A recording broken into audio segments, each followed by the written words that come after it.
Everyone in Ashmore Valley said the same thing. Those two kids are going to lose everything. They bought the worst land on the northern frontier, married in a hurry, and then, instead of doing what every sensible farmer would do, Talia Mercer spent their last savings on 63 half-blind ducks nobody wanted. Her husband thought she'd cracked. The neighbors laughed until their sides hurt. But underneath every one of those potato rows, something was hatching. Something that would wipe out the entire valley's harvest by August, unless Talia's impossible idea worked. If you've ever been told your plan was too crazy to survive, watch this story until the end. Hit like and drop a comment telling me what city you're watching from.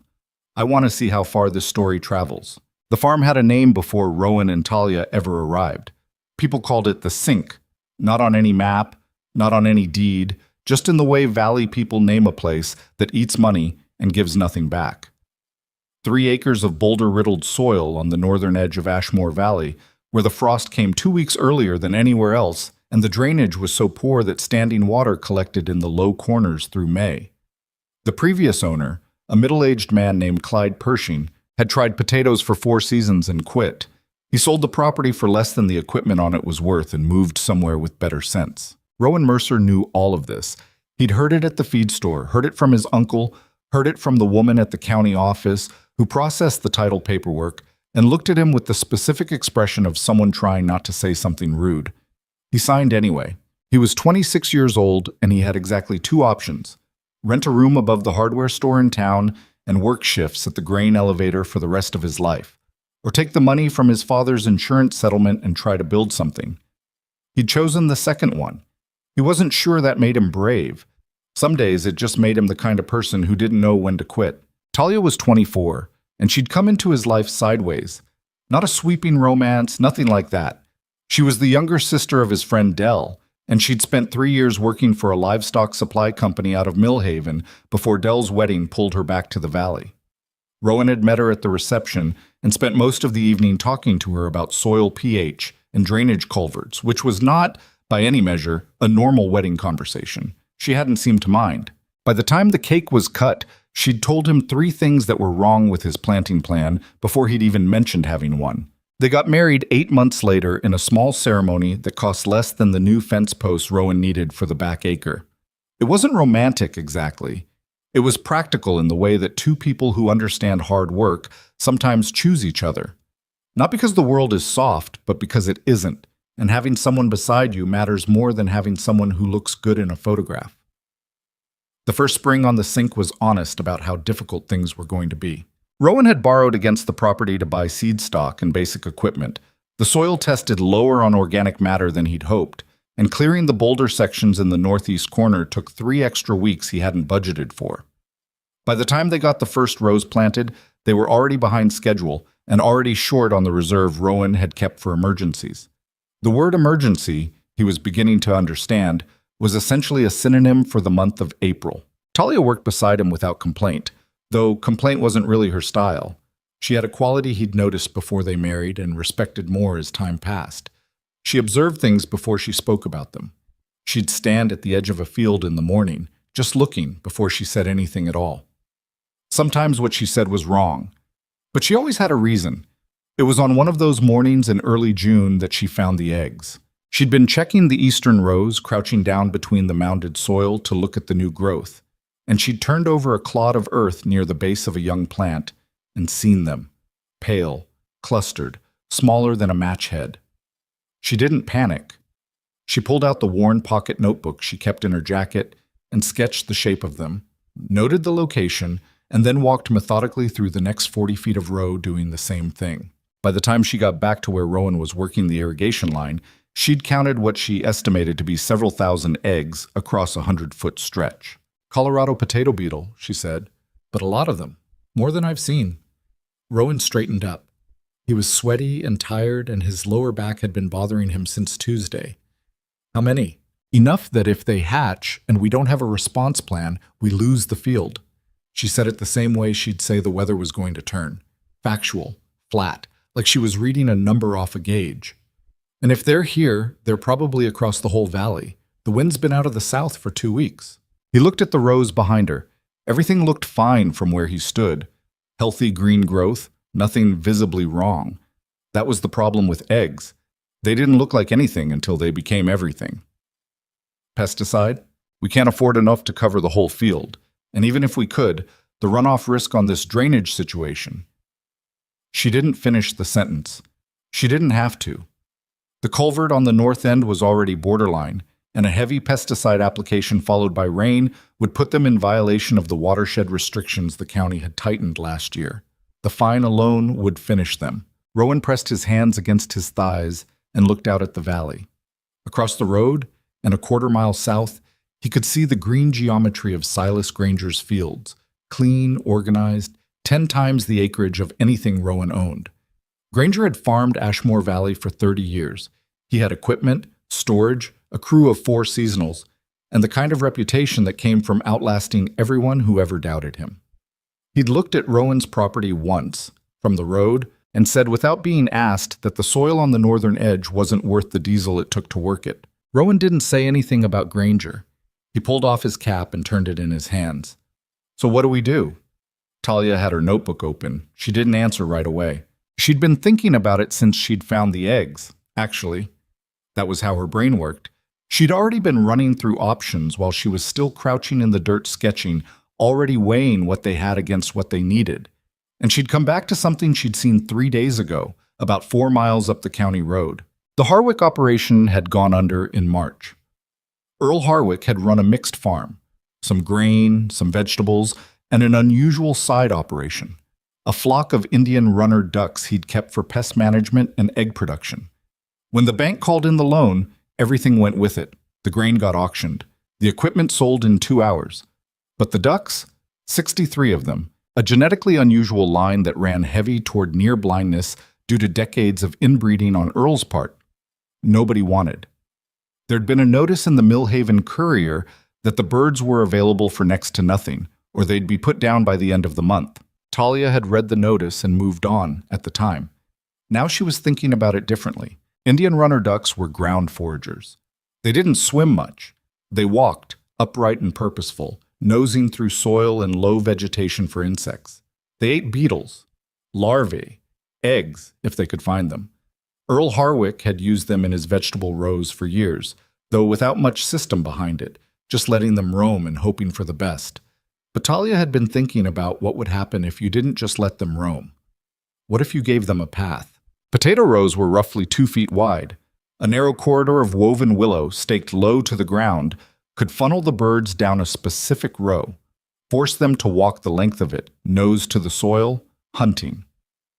The near blindness that made the ducks nearly worthless for egg production would become an advantage in that context.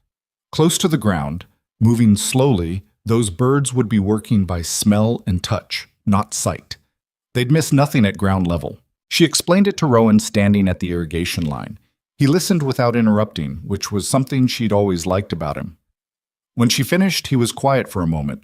The sun was high and the heat was starting to build, and somewhere across the valley a tractor engine coughed to life. "You want to build little duck hallways," he said. "Willow branch corridors." "Yes." "Down every row." "Not every row. Rotate them. 3 rows at a time, move the flock through, then shift to the next section." He thought about it. The willow was free. There was a stand of it down by the creek that nobody was using. The stakes would cost something. Time would cost more. And the ducks? How much for the birds? Earl's estate is asking $40 for the whole flock, which means they'll take $25. Rowan did the math in his head. $25 for 63 ducks was less than 50 cents a bird. It was probably the cheapest livestock purchase in the history of Ashmore Valley. "And you think it'll work?" "I think it could work," she said, which was different. "I think we don't have a better option." He stood there for another moment. He could already hear what people would say. He could already picture the look on Granger's face. "All right," he said, "go get the ducks." She came back the next afternoon with 63 Indian runner ducks loaded in 4 wooden crates in the bed of their truck. And she also came back with a receipt for $18 because she'd been right about the negotiation. Rowan was waiting in the yard. He watched her pull in, watched the truck settle under the weight of all those crates, and then watched as she got out and opened the tailgate. The ducks there was no flattering way to describe them. They were thin, somewhat bedraggled, and they moved with the particular uncertain quality of animals that genuinely could not see well. They had the upright posture of the Indian runner breed, necks long and heads tilted, but they walked into each other, walked into the crate walls, tilted their heads at angles that suggested they were working hard to compensate for what their eyes weren't providing. "These are the ones," Rowan said. It wasn't really a question. "These are the ones." He reached into the nearest crate and let one duck walk its beak across his palm. It found the edge of his hand, turned its head sideways, and made a low questioning sound. "Okay," he said. "Okay." They built the first corridor that afternoon. Talia had done the measurements already. The willow branches needed to come in at roughly 18 inches from the ground at the base, angled out to maybe 24 inches at the top, creating a soft funnel shape that would guide the ducks without stressing them. The stakes were simple. She'd spent 2 evenings sharpening lengths of cedar she'd cut from the edge of their property. The weave itself was the time-consuming part, lacing the green willow branches through the stakes in a loose basketwork pattern that would hold shape without being rigid. By sunset, they had one corridor 80 feet long down the first row on the eastern section. Rowan looked at it in the fading light. "It looks like something a child built," he said. "It works," Talia said. That's what matters. You haven't tested it yet." "Then let's test it." They brought 3 ducks from the pen they'd set up in the barn, a converted half-stall with clean straw and a water trough, and guided them to the corridor entrance. For a moment, nothing happened. The ducks stood at the opening, heads tilted, clicking softly to each other. Then the one in the middle walked in. It moved down the row slowly, that peculiar upright stride, head swinging low every few steps, beak dipping to the soil. The other 2 followed. All 3 worked the ground as they moved, and Rowan watched one of them snap at something near the base of a plant stem, something he couldn't see from where he was standing. "It's working," he said quietly. "Let's not celebrate yet." But Talia's voice had something in it. Not quite relief, not quite triumph. Just the sound of someone who'd thought hard about a problem and found out their thinking had been correct. Gitum. The news traveled the way news traveled in a small agricultural valley, at the feed store, at the gas station, over fence lines, through the particular telephone network of farm spouses who knew everything before anyone admitted it. Within a week, everyone in Ashmore Valley knew that the young couple at the sink had bought Earl Harwick's blind ducks and were running them through willow mazes in their potato field. The response was not kind. Rowan heard it first from Marcus Webb, who ran the farm supply store in town, and who delivered this information with a face struggling to stay neutral. "People are saying you've lost the plot." "What people?" "Most of them." Marcus set a box of fence staples on the counter. "Granger was in here Monday, said you're playing house instead of farming." Rowan took the staples. "Granger's welcome to come watch. He also said—" Marcus paused. "He said the ducks look malnourished, that it might be a welfare situation." Rowan went still. Marcus kept his eyes on the counter. "I'm just telling you what's going around." It wasn't true. Talia had put the ducks on a supplemental grain ration from day one, not because they needed it while the pest population was high. They were eating well off the beetles in the rows, but because she was careful that way, always calculating for the variable she hadn't accounted for yet. The ducks were thin when they'd arrived, but after 3 weeks they were filling out. Anyone who looked at them honestly could see it. But Silas Granger wasn't looking honestly. Silas Granger was looking with the particular focus of a man who'd decided something before he started looking. He was 54 years old, built wide and solid, with a farmer's hands and a politician's instinct for how information moved through a small community. His family had been in Ashmore Valley for 3 generations. He wasn't a cruel man exactly. Rowan had thought about this and decided cruelty wasn't the right word. He was the kind of man who had succeeded by doing things a certain way and had come to believe that his way was the right way by definition. New ideas were, to Silas Granger, primarily a form of arrogance. Young people with strange plans were primarily a form of disorder. The welfare rumor was enough. 2 other farmers repeated it. One of them, a man named Phil Bauer, said it loud enough at the grain elevator that 3 people heard it, and one of them mentioned it to Talia directly. She came home that evening quieter than usual. Rowan was at the kitchen table with the account book, running numbers he didn't like. He looked up when she came in. "I heard," he said. She took off her jacket and hung it on the hook by the door. Her boots had mud on them to the ankle. "I know the birds are fine," she said. "I know you know. I just—" She stopped, sat down across from him, pressed her palms flat on the table and looked at them for a moment. "I'm not going to let him make this about the animals. The animals are fine.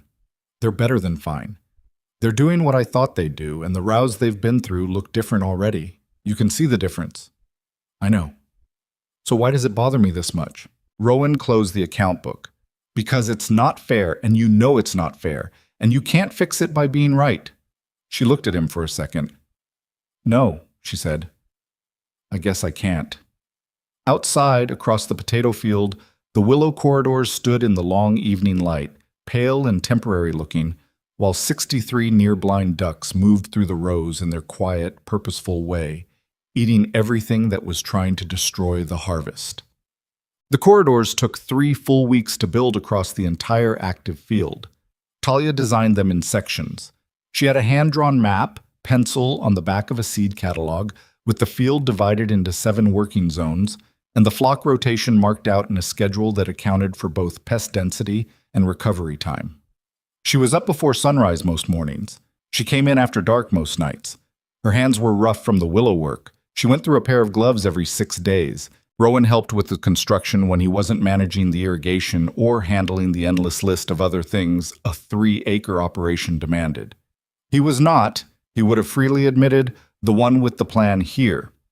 His job was to make the plan possible, to fix what broke, to haul what needed hauling, to keep the secondary systems from failing while the primary one absorbed all the attention. He also talked to the ducks more than he expected to. It started practically.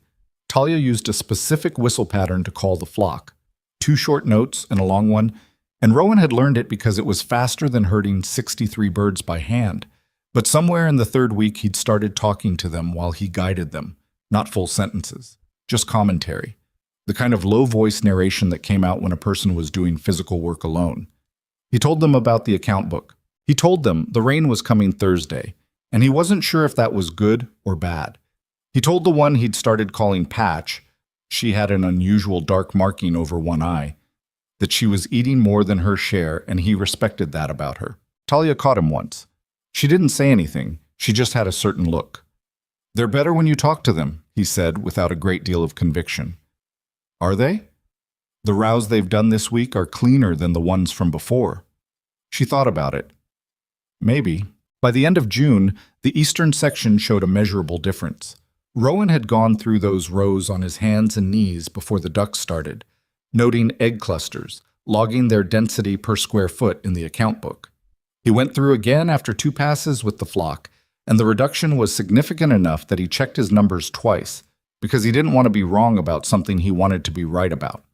He brought the notebook to Talia at dinner. She looked at the numbers for a long time. "It's working," she said. "Better than expected." "Don't say that." She pushed the notebook back across the table. "When you say better than expected, you stop watching for what could still go wrong." He pulled the notebook back. "You're not going to let me be happy about this for 5 minutes, are you?" "You can be happy. Just stay careful." But she was almost smiling. Outside, a night bird called from the creek. The ducks were in their barn stall, settled for the night, the specific low sound of their sleeping moving through the walls. It wasn't quiet, exactly. A farm is never quiet. But it was the particular sound of things that were, for the moment, going more or less correctly, which was, Rowan thought, about as good as things ever got. But it was the first week of July when Silas Granger came in person. Rowan saw him from the field, the big green pickup slowing on the county road, then turning in at the gate as if Granger had simply decided the gate was an invitation and Rowan's driveway was something he had the right to use. He pulled up 20 feet from where Rowan was working a section of fencing and got out without hurrying, the way a man gets out of a truck when he's used to people waiting for him. He was bigger up close than he looked from a distance, wide-shouldered, with a face that had spent decades in wind and sun and looked like it. "Mercer," he said. "Mr. Granger." Rowan set his fence pliers down and straightened up. Granger looked at the field. He looked at the willow corridors running between the rows, at the section where 3 ducks were moving through their rotation, at the hand-painted signs Talia had put at the zone boundaries to keep track of the schedule. He looked at all of it the way a man looks at something he's already decided is wrong. "I heard about your system," Granger said. "I imagine you have. I want to be straight with you." Granger turned to look at him directly, not unkindly, with the expression of someone delivering information they've decided the other person needs. "I've been farming this valley longer than you've been alive. What you're doing here," he gestured at the field, "it's not sustainable. Beetles don't care about ducks. When the pressure builds in July, you're going to get overwhelmed, and those birds aren't going to save you." Rowan looked at him. Okay. Granger seemed slightly thrown by the absence of argument. "I hear what you're saying." Rowan picked up the fence pliers. "I don't agree with it, but I hear it." Granger's jaw tightened a little. "I'm also going to be honest with you about the welfare situation. People are watching how you're treating those animals, and if there's a reason to bring the county in, somebody will." "The ducks are healthy," Rowan said. "Anyone who wants to come look at them is welcome. I'm just telling you what I know." "You're telling me what you've decided." Rowan met his eyes. "There's a difference." Something shifted in Granger's expression. Not anger, quite. Something more like surprise that there was pushback at all. He looked at the field again. One of the ducks near the corridor entrance had stopped and was working its beak at the base of a plant stem, head tilted completely sideways, deeply committed to something in the soil. "Your wife's idea," Granger said. "Talia's idea, yes." Granger nodded once, slowly, as if this confirmed something he'd already thought. He got back in the truck without saying anything else and pulled out of the driveway and turned onto the county road. Rowan watched him go. He stood there until the green truck was gone from sight, and then he crouched down beside the nearest corridor section and picked up a small clod of earth and turned it over. No eggs. He turned over another. Nothing. He moved along the row, checking until he'd gone 20 feet, and found 2 small clusters, pale and dense and very much present, in the section they hadn't rotated through yet. He found Talia at the barn making notes on her map. "Granger came," he said. She didn't look up right away. "What did he want?" "To let me know he thinks we're going to fail." Now she looked up. She read his face for a moment. "Did he threaten the welfare thing?" "Mentioned it." She set the map down. "He's scared." "Of a potato farm." "Of being wrong," she said. "That's different from scared of us." "He's not scared of us." She picked the map up again. "He's scared that this works, and he's the one who said it wouldn't." Rowan thought about that. "Is that supposed to make me feel better?" "I don't know, does it?" He thought about it. "A little," he admitted. The ducks moved in the barn behind her, shifting in the straw, 63 of them settling into the particular stillness of animals at ease. Outside, the July heat was climbing, and the sky was hard and white at the edges where the sun bore down on the valley, and somewhere out there the egg clusters were still hatching, and the larvae were still moving, and the whole precarious system they'd built on the back of $18 worth of unwanted ducks was still, improbably, holding together. Rowan looked at his wife. She was already writing again, her pen moving quickly across the back of the catalog page, adjusting the rotation schedule for the coming week. Her hair was tied back roughly, and there was a smear of willow bark on her left forearm, and she was completely, utterly focused on the problem in front of her. He thought about how he'd spent the first year after his father died feeling like he didn't know where to put himself in the world. He thought about how that feeling had not entirely gone away, and he thought that whatever happened with the beetles, whatever happened with the harvest, whatever Silas Granger told the neighbors, this woman and her ridiculous, brilliant, half-blind ducks had given him somewhere to be. It wasn't nothing. It was, in fact, a great deal. He went back to the fence line and picked up his pliers and kept working. The heat broke wrong in July. It came in fast and stayed, the kind of heat that sat on the valley like something with weight, pressing down on the soil and pulling moisture out of everything it touched. The creek behind the property dropped 6 inches in 2 weeks. The willow stands along the bank went dry at the tips, and Talia had to change her cutting schedule, harvesting branches earlier in the morning before the day took the flexibility out of them. Small things, but small things had a way of adding up on a farm that had no slack in it. What came with the heat was worse. The beetle larvae hatched across the valley in numbers that nobody had predicted. Not just on the sink, everywhere.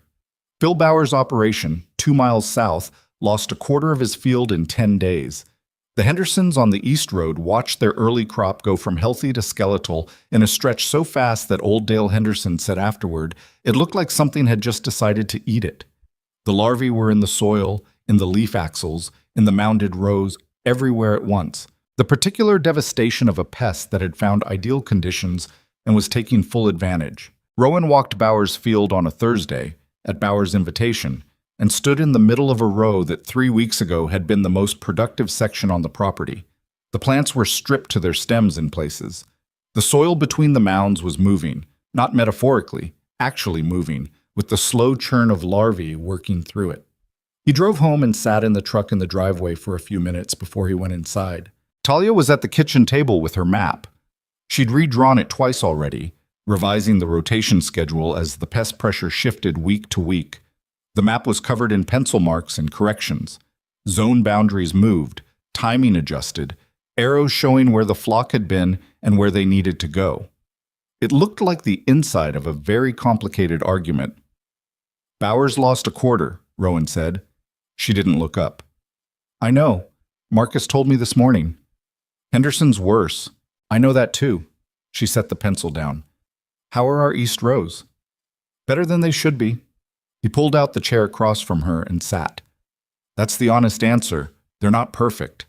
There's still activity in the uncorked sections we haven't run the flock through yet. But the completed zones... He stopped because he didn't want to oversell it. The completed zones are holding. She nodded, picked up the pencil again. We need to get to the center section by the end of next week.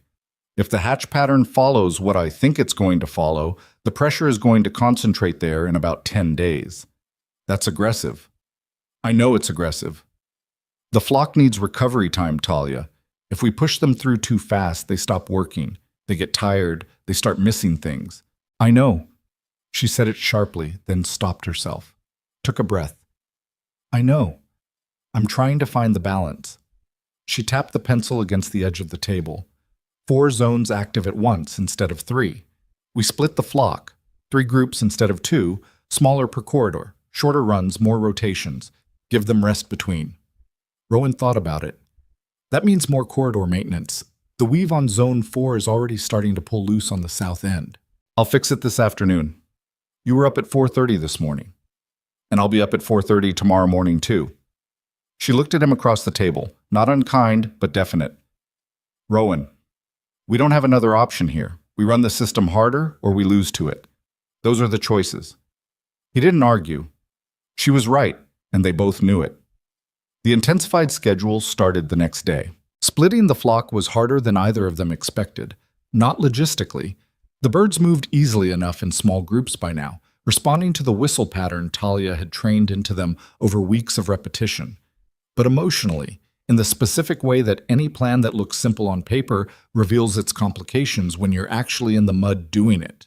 The 3-group rotation required both of them to be in different sections of the field simultaneously, which meant Rowan was managing 20 ducks on his own through a corridor stretch without Talia's eye on the zone, and twice in the first 3 days he brought them through a section she'd already scheduled for rest and had to hear about it at dinner.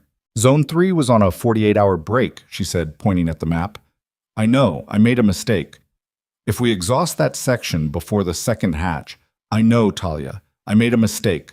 I'll follow the map. She pressed her lips together, looked at the map. It's okay, she said, which was what she said when it wasn't entirely okay, but she'd decided to move past it. They ate the rest of that dinner without talking much, which wasn't unusual. Tiredness had a way of using up the words. The physical work was what got to Rowan more than anything else. Not the hours. He'd worked long hours before and could tolerate it.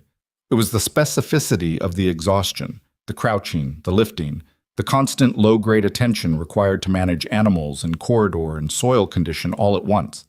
His shoulders ached in a way that didn't fully resolve overnight.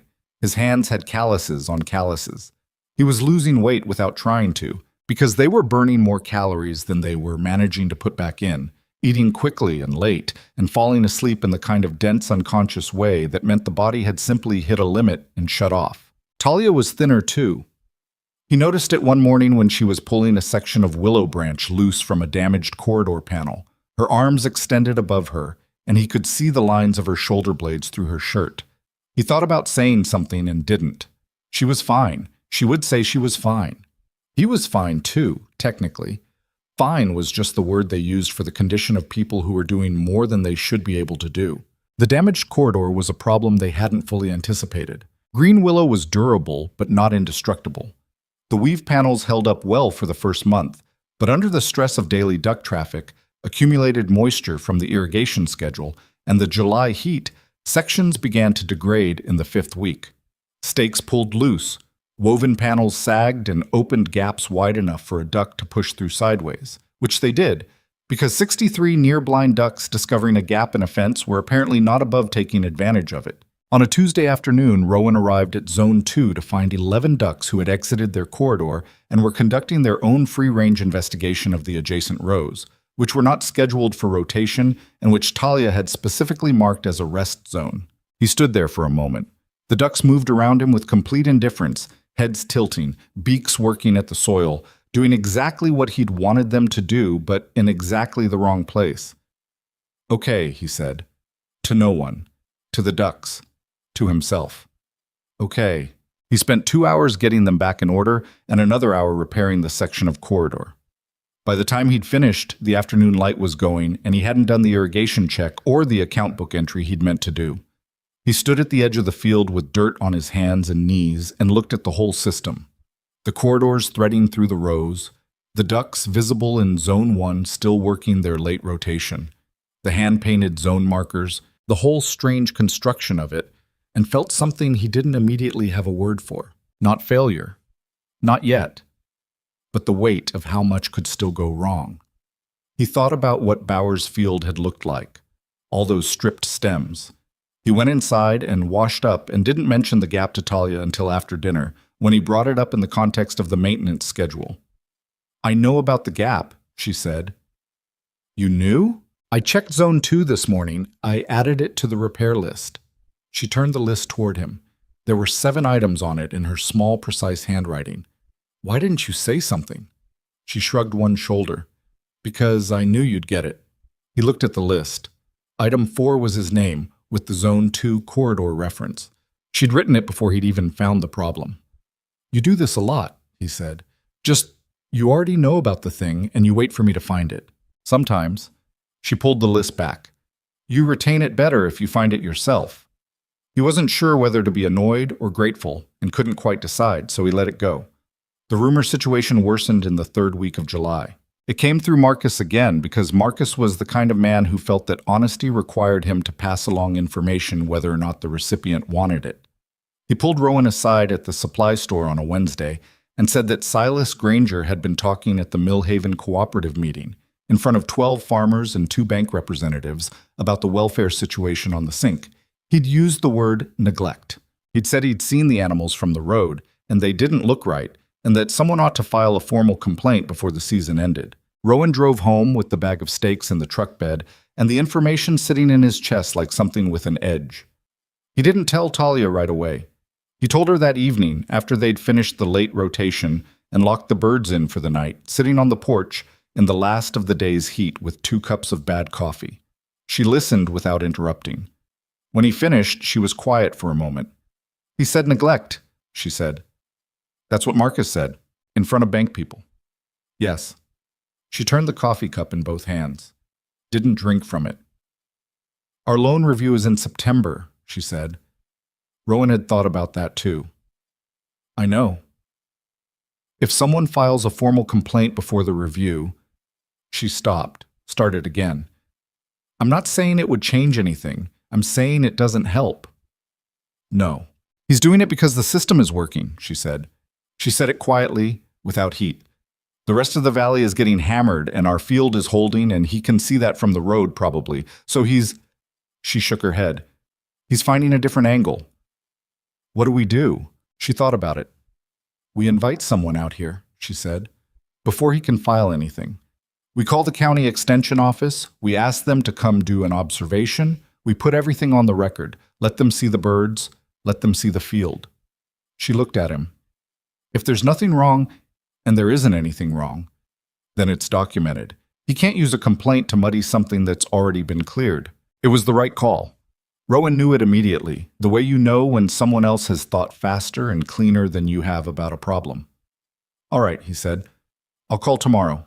The extension agent who came out was a woman named Sandra Poole, early 50s, with a no-nonsense manner and the specific quality of someone who had seen a great many unusual things in the course of her career and was not easily impressed or easily alarmed.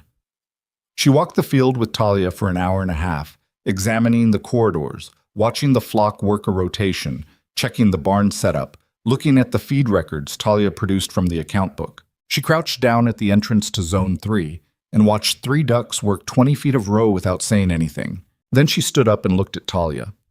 They're well fed, she said. Their condition is good. The housing is appropriate for the breed. She looked at the corridor. And this is your design? Yes. How long did it take you to develop it?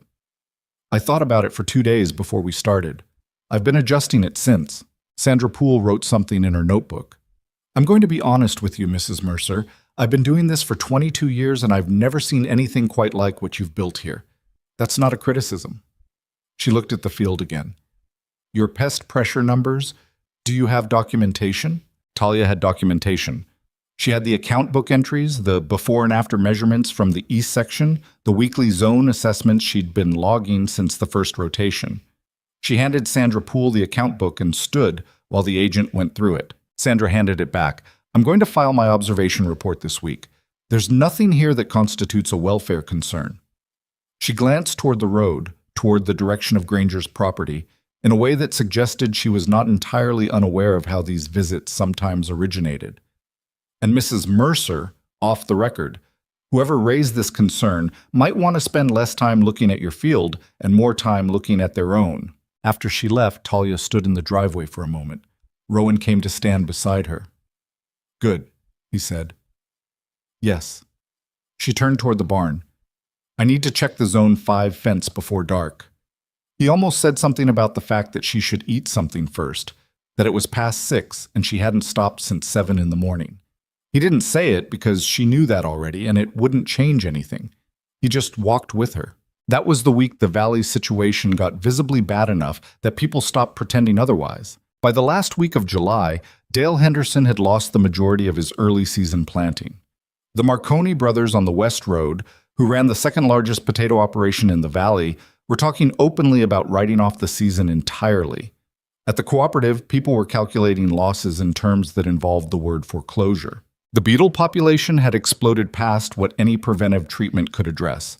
The county had issued a general advisory recommending additional pesticide applications. But the timing was wrong and the scale was too large, and it was, by most experienced assessments, closing the barn door after the horses had already left. Rowan walked his own field every morning. He walked it slowly, the way Talia had taught him to, crouching to check the soil in the worked zones, running his hand along the plant stems, pulling back the mounded earth to look at what was underneath. The zones the flock had completed were clean. Not perfect, not zero activity, but clean enough. The zones in current rotation were managing. The zones not yet scheduled were showing pressure, some of it significant, and those were the ones that kept him up at 2 in the morning doing math in his head. On a Friday evening near the end of the month, he and Talia stood at the north edge of the field and looked south across the valley. In the flat horizontal light of 7 o'clock, you could see the difference. Their field was green, not uniformly, not perfectly. There were sections where the plants were stressed, where the growth was thinner than he'd have liked, where the system had been late getting to and the damage was visible. But it was green, standing, growing, producing. The fields to the south, the ones that had been beautiful in June, were not green. They were the color of failure, yellow and brown and bare in stretches, with the particular sad geometry of rows that had held something and no longer held anything. We might actually do this, Rowan said. Talia was quiet beside him. I'm not trying to oversell it, he said. I'm just saying, I know what you're saying. She had her arms crossed, not closed off, just holding herself. The evening was cooling, the first real relief of the day. We're not there yet, but we're closer than anybody thought we'd be. She looked at the field for another moment. 63 ducks were finishing their last rotation of the day in Zone 6, visible as a slow, dark movement between the rows, unhurried, purposeful, doing the thing they had been trained over weeks to do. She'd spent those weeks walking with them, whistling them through the corridors, standing at the end of each row while they worked, present and patient, in the way that only someone who had bet everything on an idea could afford to be. Closer, she said. Yes. The corridor in Zone 4 failed completely 2 days later. A section 12 feet long collapsed inward during the night, the stakes pulling free in the softened soil after the irrigation ran long. And when Rowan came out in the morning, he found the damage and stood there looking at it with the specific feeling of someone who has been waiting for the bad thing and now it has arrived. He repaired it in 4 hours. His back was bad the whole time. That night, after dinner, after the birds were locked in and the field was dark and the valley was quiet in the way it got quiet sometimes when the wind dropped and the crickets were between songs, Talia said something that surprised him. "I'm tired," she said. Not as a complaint, just as a fact. "I know," he said. "I don't mean today tired." She was looking at the table. "I mean, I'm not sure how much more I have." She looked up. "Don't take that wrong. I'm not quitting. I'm just being honest." "I know what you mean," he said. And he did, because he felt the same thing. Not the desire to stop, but the awareness that the thing they were running on was not renewable. That somewhere under the determination and the schedule and the account book math, there was a person who had been working at full capacity for too long. "Tell me the birds are going to be okay," she said. It was a strange thing for her to ask because she was not usually a person who asked for reassurance. He thought about it. "The birds are going to be okay," he said. She nodded once. "Okay."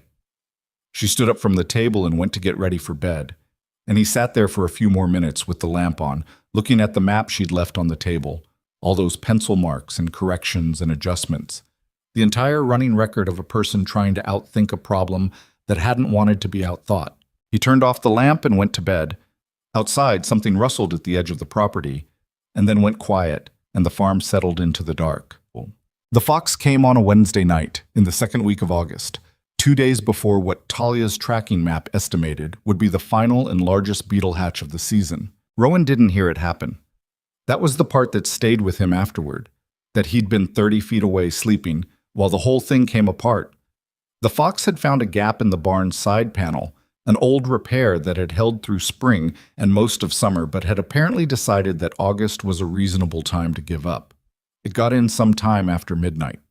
By the time the noise woke Rowan, a sound he couldn't immediately identify, somewhere between chaos and alarm, coming through the barn wall, it had already been in there long enough to do serious damage. He came out of bed fast and hit the porch in his boots without tying them and crossed the yard at a run. The barn door was latched from the outside, which meant the fox had gone in through the panel and not the door. And when he opened it and the flashlight swept the interior, what he saw stopped him for a full second before his body caught up. Ducks everywhere. Not in the stall. Everywhere. Pushed to every corner, jammed against equipment, some of them on the workbench, some pressed into the gap behind the water barrel. The pen section was destroyed. The low wooden divider knocked flat. The straw was torn up and scattered. In the far corner, the fox, young, maybe half-grown, no bigger than a large cat, looked at him from behind a fallen bucket with an expression that was mostly terror and a little defiance. He got the fox out through the side panel it had come in by. It didn't take long. The animal was more frightened than he was by that point and went out fast. He stood in the barn doorway and looked at the ducks. Talia appeared beside him. She'd pulled on her jacket over her nightshirt and her hair was loose, and she had the look of someone who has gone from deep sleep to full alert in under a minute. She didn't say anything. She just looked. "They're alive," Rowan said. "All of them, I think. I don't see—" He moved the flashlight. "I don't see any injuries." "The panel's been compromised since June," she said. Her voice was flat in the way it got when she was controlling something. "I kept meaning to fix it." "So did I." She walked into the barn and started moving through the ducks slowly, checking each one, running her hands along wing joints and bodies, tilting heads into the flashlight. The ducks were agitated, a continuous, unsettled sound, nothing like their usual sleeping quiet, and some of them moved away from her hands, but they let her check. They knew her by now. They knew her touch. "They're okay," she said finally. "Stressed, but okay." Rowan let out a breath he'd been holding without knowing it. "Okay, good." He ran a hand through his hair. "I'll fix the panel tonight." "It's 2 a.m. If another one comes in..." "I know." She looked around the barn. "I'll help." They fixed the panel by flashlight, which was slow and awkward and involved Rowan holding the light in his teeth for 15 minutes, while Talia drove nails one-handed into wet wood that didn't want to cooperate. They got the pen section upright again and got most of the ducks back into it, the ones that would go. Some of them had settled where they'd landed and showed no interest in moving, and Talia said leave them. They'd sort themselves out by morning, which they did. He went back to bed around 3:30. He didn't sleep. He lay there in the dark, and he thought about the map on the kitchen table, and about how in 2 days the final hatch was supposed to come, and about what the field looked like right now. The corridors, the zone markers, the whole architecture of the system Talia had built over the last 3 months. And then he thought about what he hadn't said to Talia in the barn, what he'd been thinking while he watched her check each duck in the flashlight's beam. He was afraid it wasn't going to be enough. He'd been afraid of that for weeks, maybe longer. And he hadn't said it because saying it felt like removing a pin from something structural. But lying in the dark at 3:30 in the morning with 2 days left before the biggest hatch of the season, he thought about Bowers Field and Henderson's Field and the Marconi operation, and he thought about the loan review in September, and the specific arithmetic of what losing the harvest would actually mean for two people who had no reserve and no backup plan. He heard Talia turn over beside him. "You're not sleeping," she said. Not a question. "No." Silence for a moment. "The birds are fine," she said. "I know. The field is... I know the field is okay right now, Talia. I know." He stared at the ceiling. "I'm worried about the hatch. 2 days. And the corridors in zones 3 and 6 are already showing stress. And if we push the flock too hard to get the coverage we need before... Rowan, I'm just thinking through it." "I know you are. Stop for a minute and sleep." "I can't." She didn't say anything else. He heard her breathing in the dark, and eventually, sometime after 4, the exhaustion won, and he went under. He was wrong about the fox coming only once. It came back the following night. A different one, or the same one. It didn't matter. And this time it didn't get into the barn. This time it got into Zone 4. Rowan found it at 6 in the morning when he came out for the first rotation check.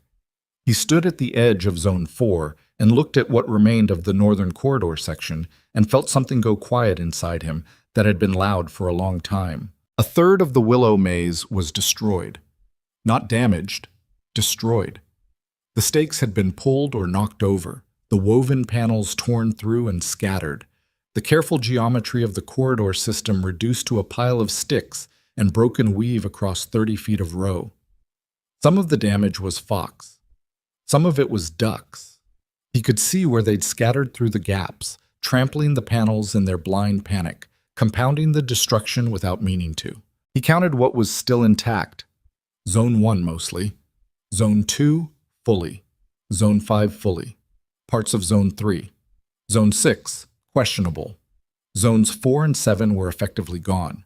The coverage map Talia had built over 3 months of incremental construction had a hole in it now, right in the center section, right where the final hatch pressure was going to concentrate.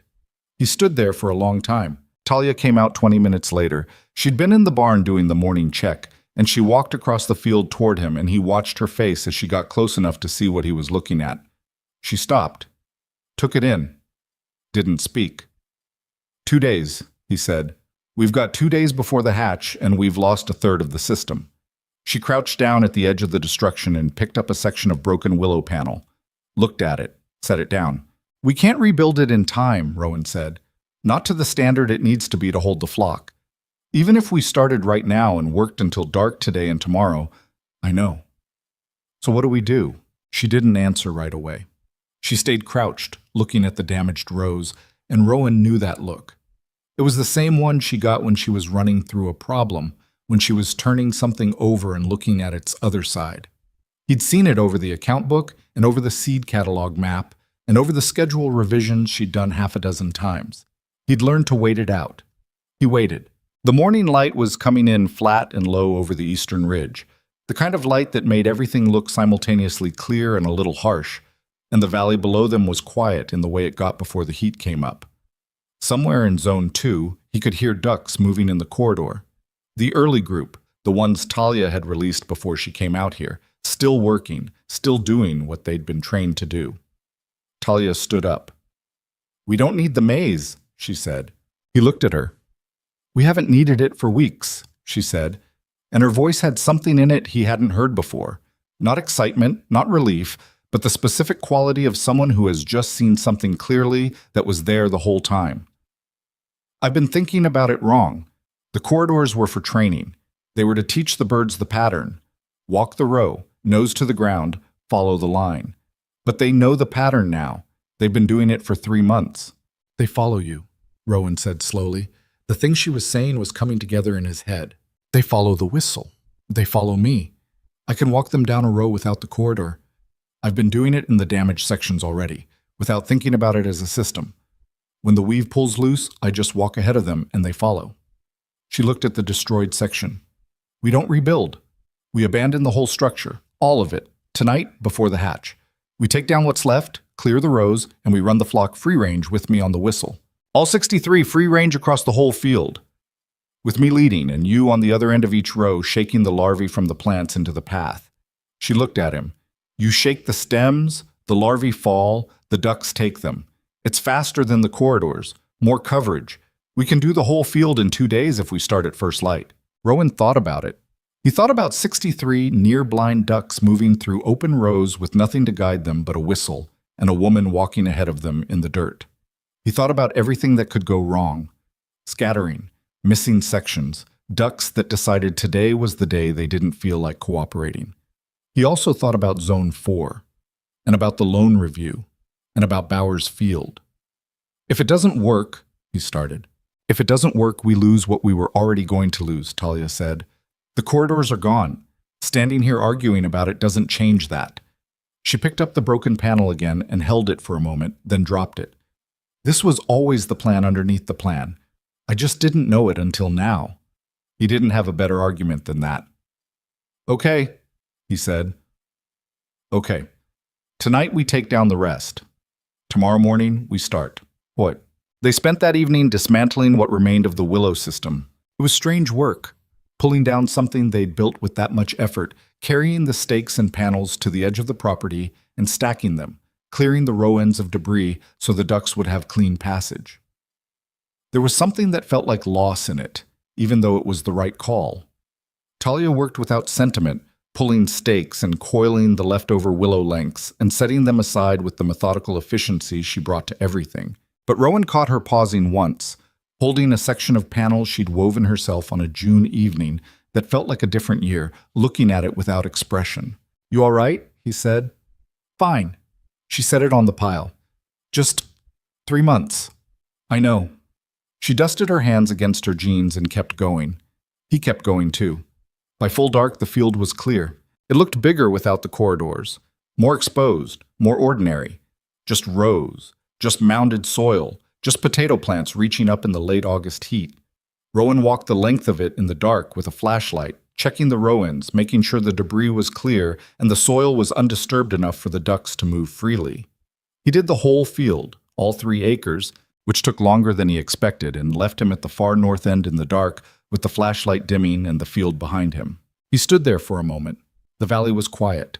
The lights of other farms were visible to the south and east, distant, ordinary, the specific loneliness of seeing other people's ordinary lives from far away when your own is anything but. Bowers' place was dark. Henderson's was lit in a way that suggested someone was awake, which could mean anything on a farm at this hour. He walked back to the house. They were in the field before the sun cleared the ridge. Talia went to the barn first and brought the flock out in a group, all 63, stumbling and tilting in the early light, climbing over each other at the barn door with the specific ungainliness of animals that have never learned to do anything gracefully. She walked them to the north end of the field and stood at the head of the first row and gave 3 notes on the whistle. The ducks sorted themselves. Not perfectly, not the way a trained dog would. There was jostling and crowding, and 2 of them walked the wrong direction for a few steps before correcting, but they sorted. They found the row. They started moving. Rowan was at the south end, positioned at the base of the first row's plants, and he reached in and shook the stem the way Talia had described. Not hard, not rough, just enough to disturb whatever was sitting on the leaves or in the axils. He shook 3 plants in quick succession and looked down at what fell. Larvae. More than he'd expected, even now. Small, pale, moving in the disturbed soil. The lead duck was already on them. He watched it happen. The duck's head dropping, the quick sideways snap, once, twice, then 3 more birds crowding in behind, all of them nose down in the row, competing for what he'd dislodged. They moved through fast, faster than the corridor system had allowed because there was no structure to slow them, just open row and momentum. Talia was already halfway down the row ahead of them, whistling them forward. They worked like that all morning, row by row, Rowan shaking stems on the south end, Talia walking the north end and calling the flock through with the whistle. The ducks moved in a loose, urgent mass, flowing from row to row as Talia shifted, responding to the sound in the way they'd learned over 3 months of corridor training. The whistle meant follow, meant food, meant keep moving. In the open field, without the narrowing effect of the corridors, they spread wider, covered more ground, worked faster. By mid-morning, Rowan's back was screaming from the crouching and his right hand was raw from the stem shaking, and he'd lost count of how many rows they'd done. He straightened up at the end of a row and looked at the flock moving ahead of Talia into the next section and felt something shift in his chest. Not hope exactly, not yet, but something adjacent to it. Patch was near the front. He could spot her by the dark marking, the one he'd named her for back in June, when she was a thin, uncertain bird in a borrowed crate. She was not thin now. She moved through the row with a confidence that came from repetition, and something that looked almost in the specific delusion of a tired man watching a duck, like purpose. "Move up," Talia called from the far end. "They're pulling ahead." He moved up. The heat came on hard by noon. They didn't stop. Talia gave the ducks water at a trough. They moved along the field edge, which took 15 minutes, and then she got them moving again. Rowan ate half a sandwich standing up at the field edge and didn't taste it. The afternoon was worse, not because the work was harder, but because the tiredness compounded, the way it did when you'd been going at full effort for half a day and the other half was still in front of you. Rowan found himself making small errors, shaking the wrong plant, losing his position in the row, once crouching down and then having to hold the crouch for 30 seconds because his legs told him they were reconsidering. He pushed through it because there wasn't a choice. They lost 3 ducks to distraction around 2 o'clock. 3 of them decided that the field edge was more interesting than the row they were supposed to be working and wandered into the unplanted border section. Talia saw it before Rowan did and moved to intercept, and 2 of the 3 came back to the whistle. The third, one of the bigger males, a bird Rowan had privately thought of as consistently uncooperative, sat down in the border grass and refused to move for 10 minutes. Talia stood over it. "Come on," she said. The duck looked at a point somewhere to the left of her, the way near-blind animals always looked, slightly off from where you actually were. "I know you're tired," she said. "I'm tired too. Get up." Rowan, 20 feet away, said nothing. The duck got up. Whether it was the tone of her voice or simple chance, it stood, tilted its head, and walked back to the row. "Did you just talk a duck out of a sit-down strike?" Rowan said. "Shut up and shake the stems," Talia said. He shook the stems. By the time the light started going in the early evening, they had covered 2/3 of the field. It was more than Rowan had thought they could do. He stood at the row end and did the math, what remained against what the flock had processed, and the number was tight, genuinely tight, but possible if tomorrow went as well as today had. He looked at Talia. She was walking the last ducks of the evening rotation back toward the barn, the flock moving in a loose stream ahead of her, and she was limping slightly. She'd turned her ankle on a furrow around 3 o'clock and hadn't said anything about it, just kept moving. He'd watched her compensate all afternoon without mentioning it, and she hadn't mentioned it either. He walked over and fell in beside her. "How's the ankle?" he said. "It's fine. You've been favoring it since 3.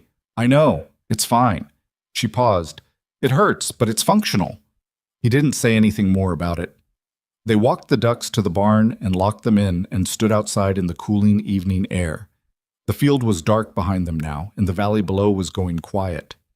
Somewhere to the south, a light was on in one of the other farmhouses. 2/3, he said. That's better than I thought. We need to start before sunrise tomorrow, she said. Earlier than today. We need the full day. I'll set the alarm. She nodded. Stood there for a moment, not moving toward the house. He looked at her. We're going to make it, he said. He hadn't planned to say it. It just came out. She turned to look at him, and in the last of the evening light, her face did something he hadn't seen in a long time. The set jaw and the careful expression she wore most of the time loosened just for a second. Not a smile. Something more complicated than a smile. The look of someone who has been holding something very tightly for a very long time and has just allowed themselves, briefly, to consider the possibility of putting it down. Maybe, she said. Ask me tomorrow night. They went inside. He set the alarm for 4:15. The house was quiet except for the sounds a house makes when it's been lived in hard. The tick of cooling metal, the particular silence of a place where two people are just barely keeping everything together. He was asleep before he finished the thought he'd started. Outside in the dark field, the rows stood unguarded and open and still, waiting for what the morning would bring. The alarm went off at 4:15 and Rowan was already awake. He'd been lying there for 20 minutes, not anxious exactly, just present in that particular pre-dawn way where the mind runs through the day's work before the body has fully committed to being alive. He went through the field in his head, the remaining third, the rows they hadn't covered, the sections where the larvae pressure had been highest in his last check. He counted the hours of daylight against what he estimated they needed, and the math came out close enough to workable that he got up without the usual argument with himself about 5 more minutes. Talia was already in the kitchen. She had the lamp on low and was drinking coffee over her map, which she'd revised again the night before. The field redrawn without the corridor markers, just open rows and zone numbers and the rotation path she'd plotted for the flock's final 2-day run. She'd been asleep when he got up to check the time at 3, and she was awake now at 4:15, which meant she'd either slept 3 hours or woken before him and not bothered to tell him. How long have you been up? He said. Doesn't matter. He poured coffee and didn't push it. Her ankle was wrapped. She'd done it herself with the elastic bandage from the first aid kit, a neat job that said she'd been thinking about it before she did it. She was favoring it less than yesterday, which was either because it was genuinely better or because she'd decided to stop letting it show. They were in the field before the sky had color. The ducks came out of the barn in the gray pre-light, that same loose stumbling mass, and Talia walked them to the north end start position in the dark and gave the whistle. The sound cut clear through the quiet morning air. The flock settled into its pattern, not instantly, never instantly, always that 30-second period of shuffling and tilting and apparent confusion before the collective decision kicked in. And they were moving. Rowan was already at the south end of the first remaining row. They worked in near silence for the first 2 hours, the only sounds the whistle and the ducks and the soft percussion of stems being shaken. The light came up slowly, and with it the heat, earlier than yesterday and heavier. By 7 o'clock it was already uncomfortable. By 8 it was the kind of hot that made every movement cost a little more than it should. The larvae were worse in the remaining section. He'd known they would be. These were the rows that had been waiting, the ones they hadn't gotten to in the corridor system before the fox destroyed it, and 3 months of egg hatching and larval development had done what it does when nothing is there to stop it. He shook the first stem in the first row, and what fell to the soil made him press his mouth together and say nothing. He looked up at Talia. She'd seen it too. She was 20 feet ahead, and she didn't stop moving, just adjusted the whistle pattern. Shorter intervals, tighter call, keeping the flock concentrated rather than letting them spread wide. They crowded into the row in response, and the front ducks hit the larvae cluster, and the row became briefly very loud with the sound of 63 ducks competing for the same patch of soil. It's worse up here too, she called back. I know, keep going. They kept going. The middle section took 3 hours. 3 hours for 8 rows, which was slower than they needed because the density of what the ducks were finding required multiple passes. Rowan would shake the stems, the flock would work through, and then Talia would bring them back for a second pass while Rowan moved to the next row, and the math of it kept threatening to outpace the daylight available. He didn't say this out loud. She knew it as well as he did. Around 10 in the morning, Marcus Webb's truck appeared on the county road. Rowan saw it from the far end of the field, the truck slowing, then stopping on the road shoulder. Marcus got out and stood at the fence line looking at the field, not approaching, just watching. Rowan was too far away to read his expression. He shook 2 more stems and moved up the row. 20 minutes later, 2 more vehicles had pulled over on the road. He noticed them the way you notice things when you're working hard at something else, peripherally, without full attention. A blue pickup he didn't immediately recognize, a sedan that belonged to one of the Marconi brothers, he thought, though he wasn't sure which one. Both parked on the shoulder. People standing at the fence. He didn't stop. He shook stems and moved up the row and let Talia handle the flock and tried not to think about who was watching or why. By noon, there were 7 vehicles on the road. Talia had seen them.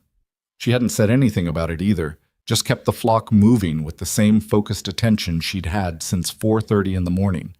But during the water break, when they walked the ducks to the trough at the field edge, she glanced toward the road and then back at the field without expression. "They're watching," Rowan said. "I know. Bauer's truck is one of them." "I saw." He handed her the water bottle she'd left on the fence post. "Does it bother you?" She drank, handed it back. "I don't have room for it to bother me right now." She capped the bottle. "They can watch. Come on. The ducks are drifting." 3 of the flock had wandered toward the fence line, drawn perhaps by the unusual gathering on the other side of it, turning their tilted heads toward the line of parked vehicles with the particular expression of near-blind animals trying to process something by sound and smell instead of sight. Talia whistled them back. They came. The final rows were the hardest, not because the larvae were worse there, though they were, but because by early afternoon the cumulative weight of 2 days at this intensity had reached the point where each individual task, crouching, shaking, moving, repositioning, required a separate decision to execute. Rowan's right hand had a blister on the palm that had opened and was raw. His lower back had stopped sending specific messages and had moved to a general broadcast of complaint that he'd learned to filter out. His boots were wet from the irrigation-damp soil, and his socks had given up sometime around 11. He didn't say any of this. Neither did Talia. They just kept working. The flock was tiring, too. He could see it in the way they moved, slightly slower in the afternoon than the morning, the head tilting more frequent, the snapping less quick. But they didn't stop. 63 near-blind ducks, 3 months trained and 2 days into the hardest work they'd ever done, kept moving through the rows because the whistle told them to, and because Talia walked ahead of them, and because this was, at this point, simply what they did. Patch was still near the front. She had been near the front for 2 days, and Rowan had stopped being surprised by it. He'd noticed early on that she moved with slightly more directness than the others, that when the flock clustered and jostled for position at a larvae-rich spot, she pushed to where she needed to be with a quiet persistence that did not require speed or aggression, just consistent forward pressure. She ate well. She didn't waste motion. He thought, not for the first time, that if people moved through problems the way that particular duck moved through a row, life would probably go somewhat better for everyone. He shook the second-to-last row at 3:40 in the afternoon. He knew it was the second to last because he'd been counting since noon, keeping the number in his head, the way you keep a number in your head, when the number is the only thing tethering you to the belief that the work will eventually end. 1 more. After this one more. He moved to the last row. Talia brought the flock around from the east end and lined them at the row entrance and looked at him from 40 feet away. He looked back at her. Neither of them said anything for a moment. Then she gave the whistle and the ducks went in. He shook every stem in that final row. He shook each one with the same attention he'd given the first one, 2 days ago, in the gray pre-dawn. He worked from south to north, and the flock worked from north to south, and they met in the middle in a press of bodies and noise and soil, and then the ducks moved through to the south end, and Talia walked them out into the clear field edge, and the row was done, and the field was done. And Rowan straightened up at the north end and stood there, his back, his hand, his feet. He stood there anyway. On the county road, the line of vehicles had grown to 11. People were standing along the fence in groups, talking quietly among themselves, and some of them had been there long enough that they'd gone back to their trucks for water and come back again. He could see Marcus Webb. He could see Phil Bauer. He could see two of the Marconi brothers standing together with the specific posture of men who were looking at something they didn't quite know how to categorize. He could see Silas Granger. Granger was parked at the far end of the line, his green truck pulled onto the shoulder, and he was standing at the fence alone. Not talking to anyone, just standing and looking at the field.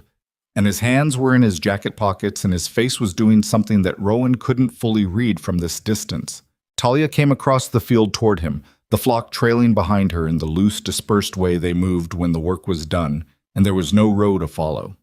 She reached him and stopped. She was dirty and sweaty, and her braid had mostly come apart, and she was limping a little again, the ankle having apparently used up its willingness to cooperate for the day. She looked at the field. He looked at it too. It was not beautiful exactly. The rows were trampled in places. The soil was churned from 2 days of 63 pairs of feet working through it. The plants were not perfect. They never had been, not once in this whole season. But they were standing. They were whole. The leaves held their green and the mounded rows held their shape, and the damage the larvae had done in the unworked sections was visible but bounded, contained, enough of the crop intact to matter. "How bad is the north section?" Talia said. "It'll cost us something," Rowan said. "Maybe 15% of that section. The larvae had a head start." She nodded. "The rest is good," he said. "Better than good." She kept looking at the field. One of the ducks walked up and stood beside her left boot, which it did occasionally for reasons that apparently made sense to it. She didn't look down at it. "We did it," Rowan said. He said it quietly, not triumphantly. It wasn't that kind of moment. It was the kind of moment where you say the true thing in a flat voice because the truth is large enough without decoration. "We did it," she said. He wasn't sure exactly when Silas Granger walked over from the road, but he became aware of the man's presence at the field edge the way you become aware of a change in weather. Not a single moment, but a gradual weight of attention that makes you turn and look. Granger was standing at the gap in the fence line where the farm road met the county road, and he was looking at the field the way he'd looked at it back in July, when he'd driven in uninvited and told Rowan it wouldn't work. Except it wasn't the same look at all. The July look had been the look of a man confirming a verdict he'd already delivered. This look was the look of a man standing in front of evidence he couldn't argue with and knowing it. Rowan walked over. Granger didn't say anything immediately. He looked at the rows. He looked at the ducks, who were moving in their dispersed, unhurried way across the worked field, still hunting, still nosing at the soil, because that was what they did. He looked at the fence line where his own land began, a quarter-mile south where his fields lay. And Rowan didn't look toward Granger's operation, but he knew what was there, had heard enough from Marcus and others to know that the beetle season had not been kind to anyone who'd relied on conventional methods. "Your field's standing," Granger said. It came out as a simple statement, no particular tone on it. "Yes," Rowan said. Another silence.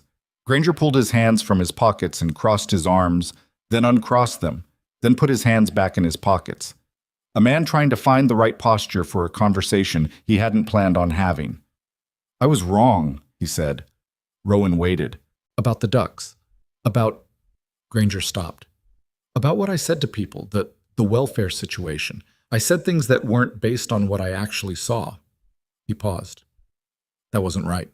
It was, Rowan knew, a significant thing for Silas Granger to say, not because the man was incapable of acknowledging error in private, but because he was saying it here, in earshot of the people who had gathered along the fence, Marcus and Bauer and the Marconi brothers and the others who had come through the afternoon to watch. Saying it here meant saying it in the one place where it would travel the same way the original rumor had traveled, through the same network, in the opposite direction. Rowan looked at him. Granger's face was the face of a man who had been right about enough things for long enough that being wrong had a particular cost for him, and who was paying it anyway. "I appreciate that," Rowan said. Granger looked at the field again. "Your wife designed the system?" "Her idea, her design. She built most of it herself." Granger nodded slowly. "I've been farming this valley 30 years, he said, and there was something in it that wasn't quite defeat and wasn't quite admiration, something between them. 30 years and I never thought about ducks. Rowan didn't fill that with anything. Let it sit. She around? Granger said. Rowan looked back at the field. Talia was at the far end, crouching at the base of a plant in the north section, checking the damage in the area they'd been late getting to. Her braid was loose and she had dirt on both knees, and she was writing something in the account book, which she had apparently had in her jacket pocket the whole time. She's working, Rowan said. Granger almost smiled. It didn't quite form, but it moved across his face in the direction of a smile. Yeah, he said. I can see that. He stayed at the fence for another few minutes and then walked back to his truck without ceremony, and Rowan watched him go and then turned back to the field. The people along the fence had been quiet during the exchange, the specific quiet of people who had heard something and were processing its implications. Phil Bauer caught Rowan's eye as he walked back into the field and gave a small nod. Marcus Webb was writing something in his phone, which meant it would be at the cooperative by morning. Rowan walked across the worked soil to where Talia was crouching. Granger came, he said. I heard. She didn't look up from the account book. He said he was wrong, in front of everyone. She wrote something. What did you say? That I appreciated it. She nodded. That was the right thing. She stood up slowly, her ankle registering its objection. She looked at what she'd written. Damage assessment numbers, crop viability estimates, the beginning of the calculation that would tell them what they had and what it was worth. North section is going to come in at around 80%. The rest, she looked at the field. The rest is going to be fine, better than fine. How much of the debt does that cover? She did the math in her head, the way she always did, that 2-second pause while the numbers ran. All of it, she said. If the price holds where it was last week. He looked at her. All of it. With something left over. She said it without drama, in the same flat voice she used for everything true. Not a lot, but something. He stood there for a moment. The afternoon light was coming in low from the west now, the heat finally beginning to release, and the valley below was going gold and amber in the evening colors. The ducks moved through the spent rows behind them, unhurried, some of them already beginning to cluster toward the barn end of the field in the way they did when the day was winding down. 63 near-blind birds that nobody had wanted, that an entire valley had called a joke, that an $18 purchase and 3 months of work and 2 days of desperate open field running had turned into the only functioning pest management operation in Ashmore Valley. Patch walked past them both and headed for the barn without waiting for the whistle. She knows, Talia said. Yeah, Rowan said. She's been ahead of the curve all season. Talia looked at him sideways. It was a look that had something in it, tiredness and something that wasn't quite amusement but was related to it. You've been talking to that duck again. Strategically, he said. For morale purposes. She turned and started walking toward the barn. He fell in beside her. Behind them, the rest of the flock came along in its loose, tilting way, navigating by sound and smell, and the particular sense that had carried them through 100 rows of this valley's hardest summer. And the field they'd worked stood behind them in the last of the evening light, imperfect, marked by the season, alive. From the county road, the line of vehicles was breaking up. Engines starting, trucks pulling back onto the road, people heading home to their own operations and their own damaged harvests, and their own accounting of what this summer had cost. They would talk, and the talk would move through the valley the way talk always did. The story of the sink would be different in the morning than it had been this morning. Rowan knew it and didn't think too long about it, because there was still the barn to lock, and the ducks to settle, and the account book to finish, and dinner to make, and an ankle that needed ice, and a back that needed rest. The work wasn't done because the field was done. The work was the thing that kept going. But for the length of that walk, 50 feet from the last row to the barn door, in the late August evening, with the valley going quiet around them and 63 ducks at their heels, he let himself have it.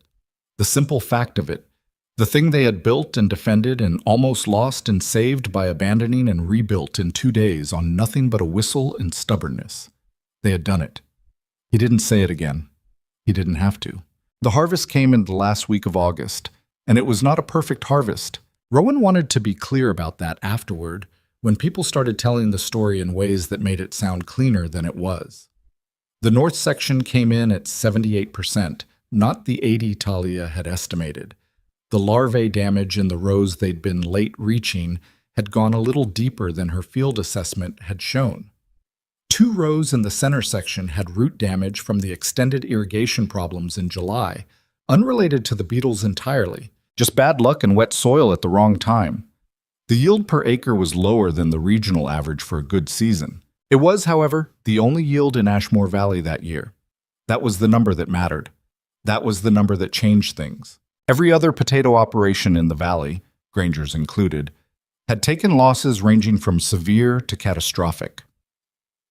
The beetle season had been the worst in 20 years by the County Extension Office's formal assessment, a document that Sandra Poole filed in September and that circulated through the farming community with the quiet devastation of an official confirmation of what everyone already knew. Bauer had lost 60% of his early crop. The Marconi brothers had written off their entire late planting. Henderson's operation, already stretched from previous years, was in a position that involved conversations with a bank that nobody in his family wanted to be having. Rowan and Talia's 3 acres were not enough to supply the valley. They weren't even close. But they were something where everything else was nothing, and in that gap, between something and nothing, the price of what they'd grown went to a place that neither of them had planned for. The first buyer came the Thursday after the harvest finished, a distributor out of Millhaven named Art Cobb, who Rowan had spoken to once in the spring about theoretical future business, and who now arrived with a different kind of interest, the specific focused interest of a man who has a gap in his supply and one person in the region who can fill it. He sat at the kitchen table and put a number on the table, and Rowan looked at Talia, and Talia looked at the number and said, without particular inflection, "That's not what it's worth." Cobb revised the number upward. They went back and forth for 40 minutes. Talia did most of the talking, which Cobb had not expected, and which Rowan watched with the quiet satisfaction of someone observing a person operate in exactly the way they're built to operate. She was not aggressive about it. She was just precise. She knew what they had. She knew what the regional shortage meant for supply and demand. And she had done the arithmetic before Cobb arrived. She got to a number that was 18% above Cobb's opening offer, and she stopped there, because that was the number that made sense, and she wasn't interested in being greedy, just accurate. They shook hands at the kitchen table. After Cobb left, Rowan sat for a moment with the signed agreement in front of him. Talia was at the counter making coffee, her back to him. 18%, he said. He would have gone to 22, she said. But 18 was fair. You could have pushed. I know. She turned around. I didn't want to. We're going to do business with people in this valley for a long time. Starting by squeezing every dollar out of a shortage year isn't the way I want to start. She poured the coffee. We got enough. He looked at the number on the agreement. Enough was, in this case, a word that covered the entire operating debt, the spring loan, the equipment costs, the feed bills, the fence materials, all of it, with a remainder that was not large but was real. A buffer, the first one they'd had since they'd signed the deed on the sink. We're clear, he said. It came out slightly strange, slightly like he was testing the sound of the words. We're clear, she said. She set a cup in front of him and sat down. Don't celebrate too hard. We have to replant in the spring, and the soil needs amendment work before winter, and the barn panel. Talia. What? 5 minutes, he said. Let me have 5 minutes. She looked at him across the table. Then she picked up her coffee cup and held it up slightly, the smallest possible gesture in the direction of a toast. He touched his cup to hers. 5 minutes. It was, all things considered, enough. Og. The winter that followed was quieter than either of them expected, and not only because winter in the valley was always quiet. Something had shifted in the way Ashmore Valley looked at the sink and the people who farmed it. It wasn't dramatic. There was no ceremony, no moment where the community gathered and formally revised its opinion. It happened the way most real changes happen, in increments, through small interactions that each meant something slightly different than the ones before. Marcus Webb stopped prefacing things with the careful neutral tone he'd used all summer when relaying information that was not entirely friendly. He just talked to Rowan normally, the way he talked to anyone, and that normalcy was its own statement. Phil Bauer came by in late September. He stood in the driveway and looked at the barn and the field and asked if Talia had time to talk. She did. They sat on the porch for an hour, and Bauer asked questions he clearly felt some embarrassment about asking. About the corridor design, about the flock management, about the rotation schedule. And Talia answered them without making him feel the embarrassment, which Rowan noticed and thought was generous given the year they'd had. Bauer left with a hand-drawn copy of the rotation map and a list of suppliers for Indian runner ducks. He said thank you twice, which was once more than Rowan had expected from him. He was not the last. Through October and into November, a steady, irregular stream of valley farmers found reasons to stop at the sink. Some of them were direct about it.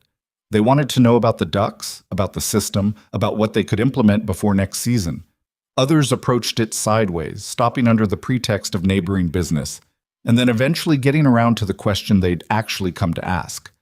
Talia handled all of them the same way, patiently, specifically, without condescension and without the satisfaction she might have been entitled to feel.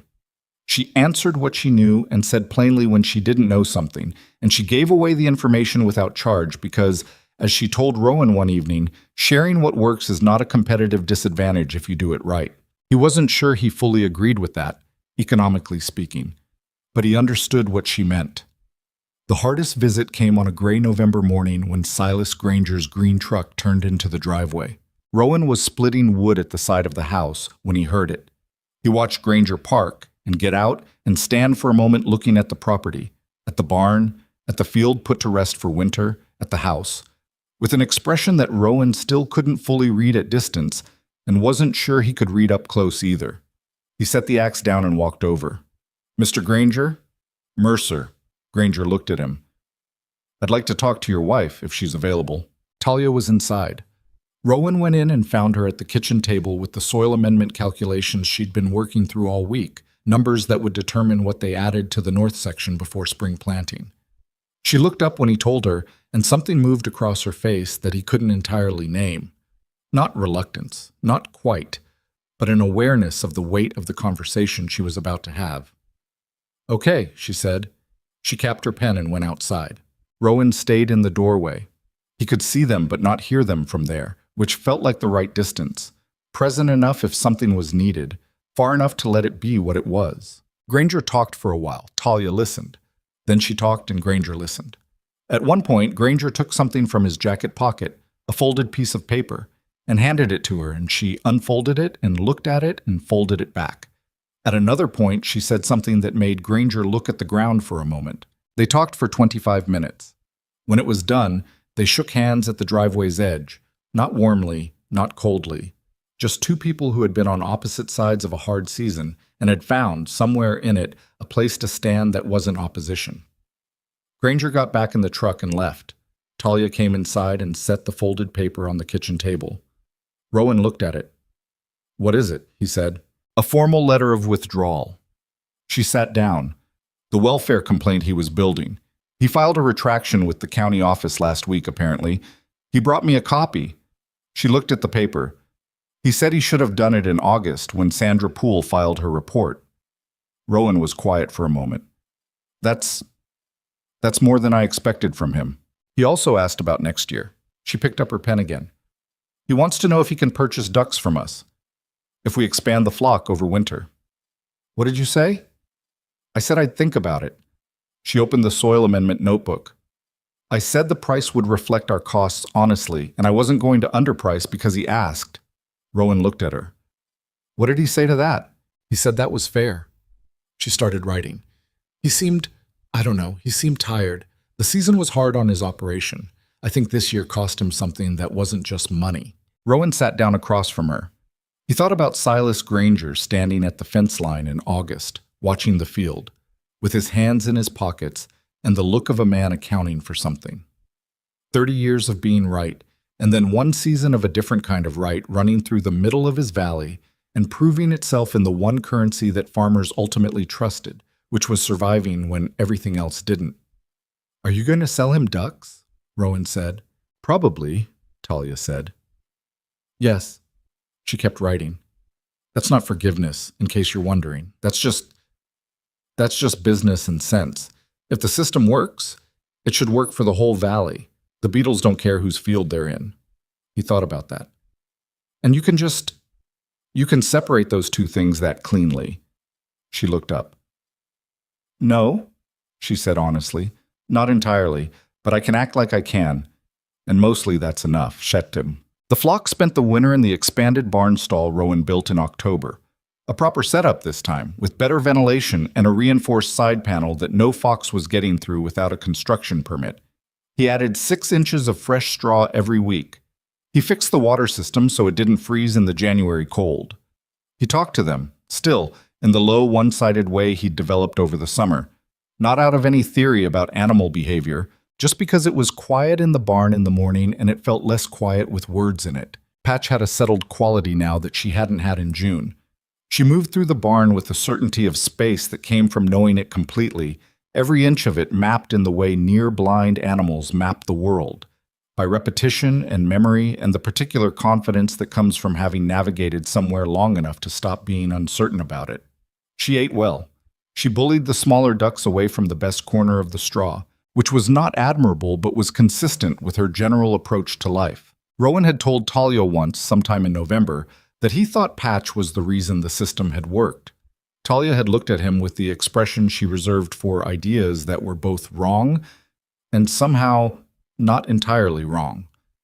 "She's one duck," she said. "She was always at the front," he said. "The others followed her more than they followed the whistle, some of the time." "That's probably true," Talia said, "but she was at the front because she was hungry and confident, not because she had a plan." Maybe that's all leadership is. She'd thought about it. "Maybe," she said. "That's a depressing thought." "Or a reassuring one," he said. "Depending." He thought about that conversation more than once over the winter. He thought about what the whole season had actually been, stripped of the narrative that was already forming around it in the valley. The story of the blind ducks and the willow corridors and the impossible harvest, which was becoming, in the retelling, somewhat more elegant than it had been in the living. The living had been exhaustion and doubt, and a fox in the barn at 2 in the morning and a back that still wasn't entirely right in December. The living had been Talia's ankle and the damaged zone 4, and the account book math at midnight, and the specific terror of standing in the last row of the last day and not knowing, even then, if it had been enough. The story people told was cleaner. He understood why. Clean stories were easier to carry. But he wanted to remember the actual thing, the part where it wasn't certain, where it could have failed, where they'd been 2 people with $18 worth of ducks, and a pencil map, and a season that didn't care about their plan. That version seemed more important to hold on to, not because suffering deserved commemoration, but because the actual version was the true one. And the true one was the one that could help somebody else, someday, who was standing in their own field with a bad option and an idea that everyone around them thought was a joke.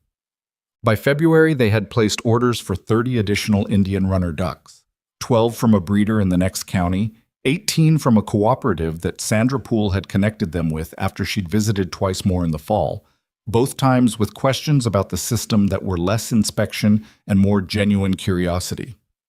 The new birds would arrive in April, before planting, giving Talia time to begin the training cycle before the season made it urgent. She'd also been asked, through the cooperative, to present at the Regional Agricultural Extension meeting in March. She'd said no the first time the request came, and yes the second time, after Rowan pointed out that saying no was a form of the same pride that had kept other farmers from considering her system in the first place. She had not immediately appreciated that observation. "That's not the same thing at all," she said. "It's a little bit the same thing." "It isn't. You're protecting yourself from being wrong in public," he said.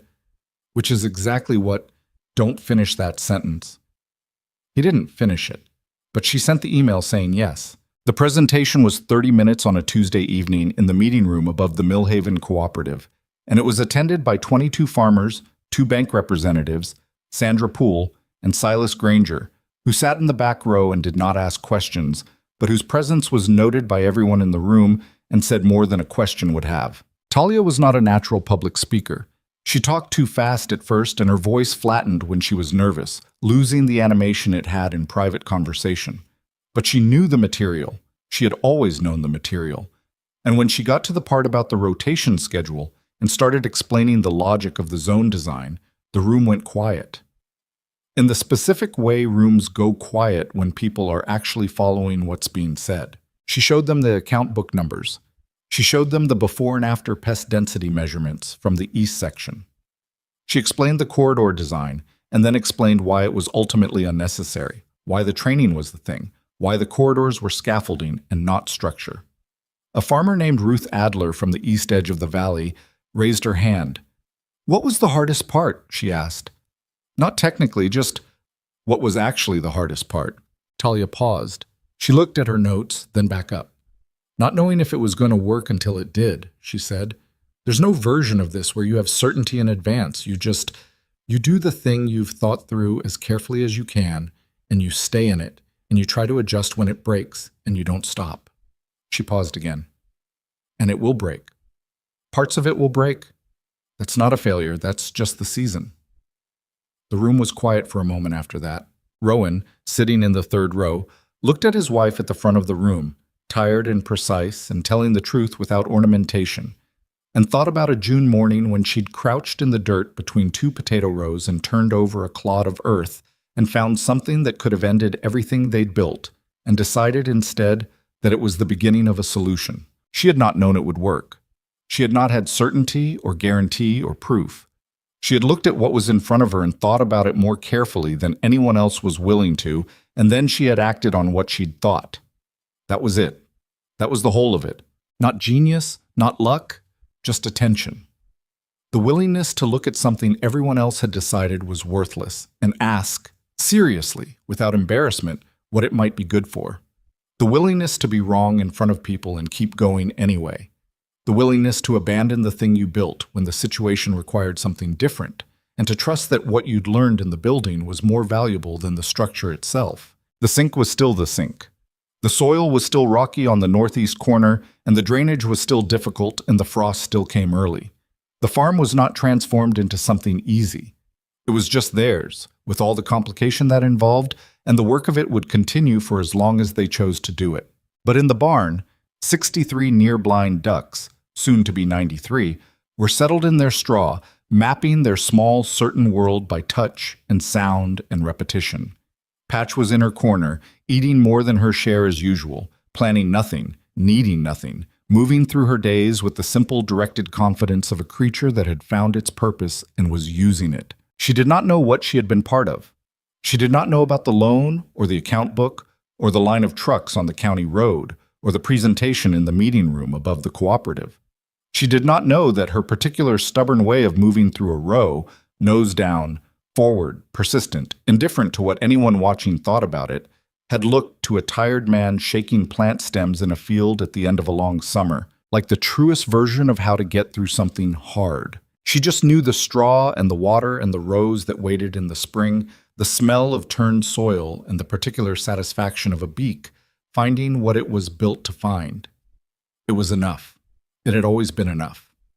And on the other side of the barn wall, the valley lay quiet under February dark, waiting, as all exhausted things eventually do, for the season to